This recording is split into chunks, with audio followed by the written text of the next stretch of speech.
നമ്മുടെ കാലഘട്ടത്തിന് ഏറ്റവും പ്രസക്തനായ ഒരു വിശുദ്ധനാണ് വിശുദ്ധ ഫ്രാൻസിസ് ഓഫ് അസീസി.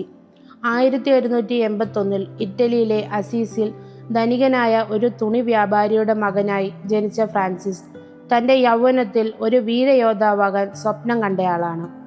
എന്നാൽ രോഗാവസ്ഥയിലും തടവറയിലെ അനുഭവങ്ങളിലും വെച്ച് അദ്ദേഹത്തിൻ്റെ ജീവിതം മാറിമറിഞ്ഞു.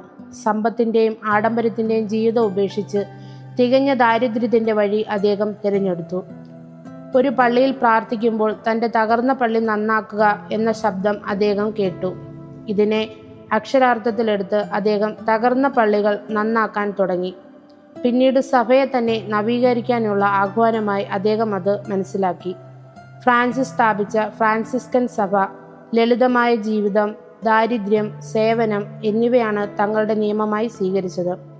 ഫ്രാൻസിസ് വിശുദ്ധനെ സവിശേഷമാക്കുന്നത് സൃഷ്ടിയിലുള്ള അദ്ദേഹത്തിൻ്റെ അഗാധമായ സ്നേഹമാണ്. അദ്ദേഹം മൃഗങ്ങളെയും പക്ഷികളെയും സഹോദരങ്ങളെപ്പോലെ കണ്ടു. പ്രകൃതിയെ ദൈവത്തിൻ്റെ പ്രതിഫലനമായി പ്രഘോഷിച്ചു. അതുകൊണ്ടാണ് അദ്ദേഹം മൃഗങ്ങളുടെയും പരിസ്ഥിതിയുടെയും മധ്യസ്ഥൻ എന്നറിയപ്പെടുന്നത്.